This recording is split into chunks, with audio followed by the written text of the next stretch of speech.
Здравствуйте, мои дорогие подписчики! Добро пожаловать на наш канал! Не забудьте подписаться на наш канал, чтобы быть в курсе новых видео. Когда Бэрон нигде не может найти Дилана, он очень пугается и поднимает особняк на ноги. Бэрон решает пойти искать Дилана. Когда он не может найти ключи от машины, он идет в комнату. Господин Кудрет и Акиф готовятся отправиться вместе с ним на поиски. Когда Чинар говорит, что она очень беспокоится о Дилане и, возможно, он отправился к Мирану на случай, если он не вернется, Берфин успокаивает его, говоря: «Не волнуйся, я тебе тоже позвоню». Бэрон нигде не может найти ключи от машины, и в то же время Дилан говорит ему не оставлять меня без тебя. В этот момент он вспоминает момент, когда нашел Дилана у моря. Дилан приехал на море с игрушечной лошадкой Мирана, вырезанной из дерева. Она сидит у моря и начинает петь колыбельную, которую пела Мирану. Во время пения колыбельной Бэрон останавливается рядом с ней, и Дилан говорит: «Я пел колыбельную нашему сыну, он спал под эту колыбельную каждый день». В это время Дилан ведет себя так, будто сошел с ума, как и сейчас. Затем внезапно Дилан паникует и выбегает из комнаты, говоря: «Не делай этого». Пока Берфин ищет Дилан в саду особняка, перед ней внезапно появляется Акиф, и когда она пугается, Акиф говорит: «Мне жаль, что я напугал ее». Когда госпожа Хаджер зовет Берфин, Берфин говорит, что ей пора идти, и уходит. Бэрон садится в машину и уезжает, ударяя по рулю, говоря: «Почему ты это со мной делаешь, Дилан? Ты моя вторая половинка, я не могу без тебя дышать, зачем меня ждать, я иду, Дон, ничего не делай». В то время как Дилан приходит на берег, заходит в море и бьет по воде, говоря: «Ты забрал у меня крошечное тело моего сына, ты убийца». Бэрон догоняет ее, обнимает ее и выводит. Когда Бэрон говорит: «Не делай этого, Дилан, что если с тобой что-то случится», Дилан избивает барана, говоря: «Мне все равно, я хочу своего сына». Хаджер Ханем злится на поиски Берфином Дилана и ругает его. Она говорит, что ее муж нашел Дилана и привел его в особняк. Берфин очень счастлив, и госпожа Хаджер тоже ругает его за это. Когда Тарик доходит до этого разговора, госпожа Хаджер отвергает его как пустяк. Тарик злится, когда отсылает от них Берфина, и спрашивает: «Почему ты так настойчиво нападаешь на Берфина?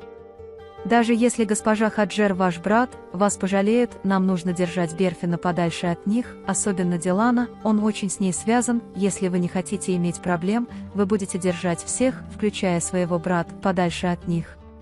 Они приходят в особняк с бараном Диланом, и Дилан смотрит на них тупо, очень бесстрастно. Азади Ханым и Кудрет приветствуют их у двери. Хотя они спрашивают Дилана: «С тобой все в порядке, дочь?» Дилан молча входит внутрь. Когда Чинар хочет пойти в Дилан, Джейда мешает ему идти, говоря: «Подожди, не попадайся здесь повсюду». Бэрон не оставляет Дилана ни на мгновение, и пока они сидят рядом друг с другом, когда Дилан говорит: «Мне так больно», Баран говорит: «Я очень хорошо знаю эту боль, у меня болит сердце, болит каждый раз, когда я дышу, я словно постоянно кровоточащая рана».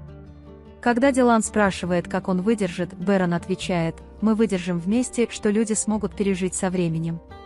Дилан снова встал и взял колыбель, как будто мне в сердце вонзили нож. Он сказал: «Почему ты оставил меня? Мой сын, почему ты оставил меня?» Сердце моего сына остановилось, как будто кусок моего сердца упал. Как бьется мое сердце! Он кричит: «Как может жить мать, потерявшая ребенка?» Затем она садится на землю и начинает плакать, говоря: «Мне хотелось бы обнимать ее больше, любить ее больше, почему я не сделала этого?» Когда она начинает бить себя, говоря, что если ее красивое невинное лицо исчезнет из моей памяти. Мне следовало посмотреть на него больше. Он обнимает барана и говорит: «Сынок мой, прости нас». Акиф и его тетя говорят, что Дилану очень грустно, и молятся, чтобы он как можно скорее выздоровел. Позже Хала встречает Берфина и рассказывает об их разговоре. Когда я объясняю, что Берфин был в другом настроении, Акиф говорит: «Я тоже встречал такую девушку, вы хотите, чтобы я провел расследование?» А он говорит: «Нет-нет, она чистая и невинная девушка». Пока Дилан лежит в постели и думает только о своем сыне, Чинар смотрит на фотографию, которую он для него сделал.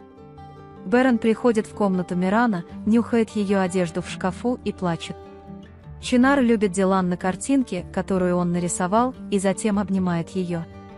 Госпожа Хассер наконец считает, что Миран мертв, они счастливы и задаются вопросом, будут ли они с этого момента заниматься чем-то еще с Джейдой, но она говорит, что наша работа не закончится, пока они не отправят их из особняка. Они планируют отправить Дилана отсюда, Джейда, и если он не убедится, я найду способ убедить его другим способом. Пока Баран находится в комнате Мирана, Чинар приносит сделанную им фотографию и показывает ее ему. Чинар поцеловал его и Барана рука об руку. Баран благодарит его за это и дарит ему мяч, говоря, что он сделал меня счастливым. Ему нравится Чинар, и пока он благодарит его и берет его, приходит Дилан и кричит: «Не трогай его», поэтому Чинар из страха роняет мяч. Позже, когда Дилан видит, что Чинар боится, он расстраивается и понимает, что совершил ошибку, и извиняется перед Чинаром за крик. Когда Чинар Дилан спрашивает ее: «Хочу ли я разбить твое маленькое сердце?», Чинар отвечает: «Я знаю, что тебе очень грустно, я знаю, что тебе очень грустно». Пока Дилан говорит: «Ты очень красивый ребенок», Джейда Чинар кричит: «Где ты снова?», Чинар выбегает от них и говорит: «Мне пора идти». Бэрон обнимает Дилана и говорит, что он очень умный ребенок, даже он знает, что не стал бы разбивать себе сердце добровольно. Пока госпожа Хасиби везет Хасана к машине на осмотр к врачу, господин Кудрет преграждает ему путь и говорит: «Я заберу его». Он говорит Хасану: «Не волнуйся, я не такой жестокий. Как и ты, я не буду делать то, что делаешь ты».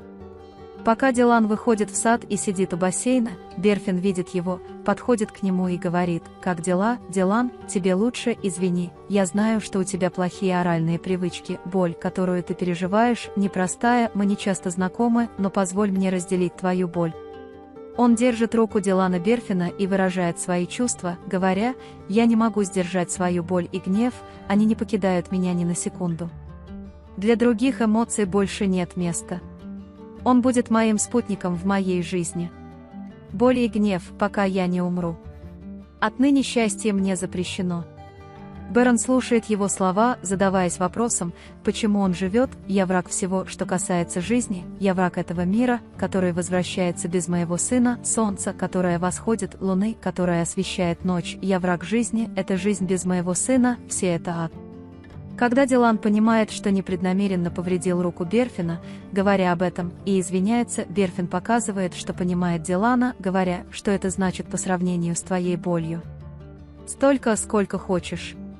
Господин Кудрет, когда он понял, что Баран постоянно наблюдает за ним, он сказал: «Баран, что мне делать, отец, я боюсь, что он сделает что-то безумное, я бы хотел, чтобы ты увидел его посреди моря». «Господин Кудрет, я понимаю, что вы боитесь, что что-то случится с Диланом, но я очень боюсь и за вас, сынок, прежде чем вы испытаете горе своего ребенка. Хоть он и спрашивает, как ты выживешь, сын мой, Баран. Говорит, что боль женщины сильнее. Господин Кудрет, я тоже знаю эту боль. Когда говорят, может ли ребенок у человека умереть дважды, и один из них умер, когда он родился, эта боль сжигает сердце человека. Ее слезы, когда она говорит: ты тоже справишься с этой болью вот так».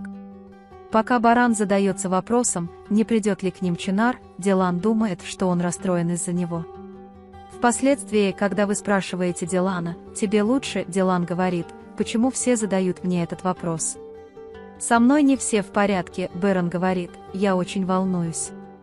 Приходит Чинар, и Дилан говорит: «Если ты примешь мяч, ты нас очень обрадуешь». Чинар принимает его и благодарит. Когда Дилан спрашивает: «Мы помирились?», и Чинар отвечает: «Нас никогда не обижали», а Дилан отвечает: «Мы восстановили сердце хотя бы одного человека». Поскольку дочь Акифа постоянно бьет ребенка в школе, ее тетя злится на нее и рассказывает Акифу о своих проблемах. Акиф спрашивает, почему он это сделал, а затем говорит ему, что он сделал это неправильно, и предупреждает его повторить это. Баран приходит в их комнату с Диланом и помогает ему лечь на кровать. Когда Дилан собирается спать, они слышат, как Джейда кричит на Чинара, и в гневе покидают комнату. Пока Дилан кричит «хватит» и просит отпустить ребенка, он берет Чинара и прячет его за спиной. Отведя Берфина Чинара в свою комнату, Дилан спрашивает Джейду, что ты кричишь маленькому мальчику, и бросает рамки и безделушки с консоли на землю, и поэтому осколки коснулись слез мальчика в вазе, спрашивает. Даже если бы здесь были мои Дилан и Миран, какой бы ты была матерью, кто знает, как испугался бы тот ребенок, которого ты держала за руку и избивала. Когда Джейда спрашивает, мы виноваты в потере вашего ребенка, Дилан нападает на Джейду. Между ними встают Тарик и Баран, и пока Тарик извиняется от имени Джейды, Дилан говорит, что уроки материнства тебе не помогут, в твоем сердце не осталось ни совести, ни милосердия. Затем, проходя по разбитому стеклу, Бэрон подхватывает его и отводит в свою комнату. Джейда за ним совсем сошла с ума, поэтому ушла, думая, что не зацепится за нас. Когда госпожа Хаджер говорит Гэже Азаде, мы понимаем ее боль, но вы должны предупредить свою невестку, госпожа Азаде, Дилан прямо здесь, ребенок очень разрушительный, если вы должны предупредить свою невестку, закон. Госпожа Хасер говорит, мы не смогли пережить нашу боль, почему бы вам не сломать такие вещи и уйти? Бэрон злится на Дилана, говоря ему, чтобы он страдал достаточно, но не причинял себе вреда. Пока она пыталась очистить осколки стекла с ног Дилана, Дилан сказал Барану, «Не беспокойся, мои раны не заживут, моя рана прямо здесь», и приложил руку к сердцу. Хотя Бэрон говорит, что сначала исцелит свои ноги, затем мое сердце, я буду лекарством от твоих бед, но Дилан говорит, «Нет, даже ты не сможешь исцелить меня, потому что я не хочу поправляться». Бэрон не принимает того, что говорит Дилан, и убеждает его одеть его. Пока Берфин мешает ему и говорит, чтобы он опомнился и оставил ребенка в покое, приходит Тарик, хватает его за руку и уводит из комнаты. Когда я говорю ей, что понимаю, что ты не хочешь быть матерью, ты не можешь любить и ребенка, люди бы гладили ее по голове, если бы увидели ее на улице, Джейда сразу злится и говорит, ты да, дорогая, но эта ваза для меня очень ценна.